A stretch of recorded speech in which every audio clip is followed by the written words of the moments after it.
আসসালামু আলাইকুম। Hello everyone, সবাই কেমন আছেন? আশা করি সবাই অনেক ভালো আছেন। আমিও আলহামদুলিল্লাহ আপনাদের দোয়ায় অনেক ভালো আছি। নতুন একটি রেসিপি নিয়ে চলে আসলাম। আজকে রান্না করব আলু দিয়ে দেশি মুরগির ঝোল, পাতলা ঝোল। তো রেসিপিটার জন্য প্রথমে আমি মুরগিগুলো কেটে কুটে ধুয়ে পরিষ্কার করে নিয়েছি। আর এখানে আলু কুটে নিয়েছি আর পেঁয়াজ কুচি করে নিয়েছি। তো আমি চুলায় চলে যাব। পরিমাণ মতো তেল প্যানে দিয়ে দিলাম। এখন আমি পেঁয়াজটাকে ভেজে নেব।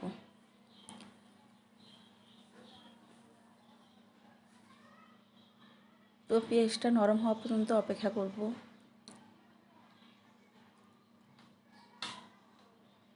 তো এখন আমি সবগুলো মশলা দিয়ে দিব এক এক করে। তো প্রথমে আমি দিয়ে দিব হচ্ছে আদা ও রসুন বাটা 2 টেবিল চামচ, আর হচ্ছে হলুদের গুঁড়া, মরিচের গুঁড়া আর জিরার গুঁড়া, আর দিয়ে দিব স্বাদ মতো লবণ। এখন মশলাটাকে ভালোভাবে কষিয়ে নিব। মশলাটা যত কষানো হবে ততই তরকারির টেস্টটা বাড়বে। আর এদিকে দিয়ে দিব হচ্ছে গরম মশলা, তেজপাতা দিয়ে আবারও ভালোভাবে কষিয়ে নিব।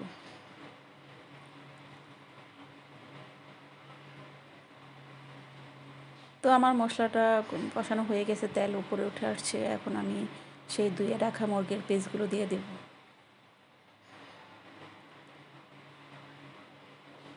তো মুরগির পিসগুলো দিয়ে মশলার সাথে ভালোভাবে মিশিয়ে নিব, নেড়ে চেড়ে।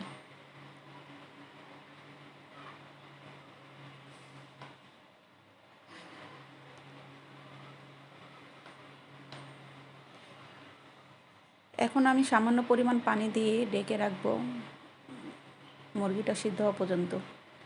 তো আমি 10 মিনিটের জন্য ঢাকনা দিয়ে ঢেকে রাখলাম।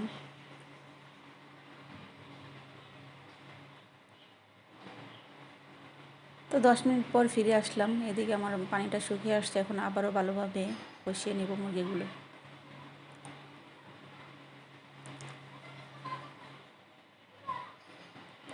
এখন এর ভিতরে দিয়ে দিব হচ্ছে আলুগুলো।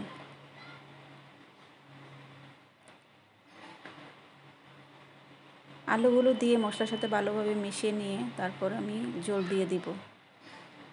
তো এই মুরগির রেসিপিটা সব কিছুর সাথেই ভালো লাগে, ভাত, পোলাও সব কিছুর সাথে ভালো লাগে খেতে। তো এদিকে ঝোল দিয়ে দিলাম। তো এখন আমি রেখে দিব ঝোলটা শুকিয়ে আসা পর্যন্ত।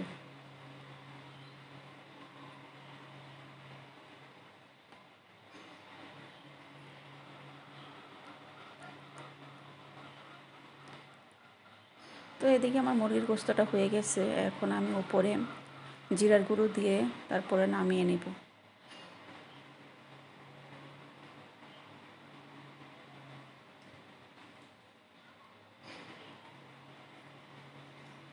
তো আজকের রেসিপিটা আপনাদের কেমন লাগলো? যদি ভালো লেগে থাকে লাইক কমেন্ট করবেন, আর ভুল ত্রুটি হলে ক্ষমা করে দেবেন। তো সবাই ভালো থাকবেন, সুস্থ থাকবেন। আল্লাহ হাফেজ।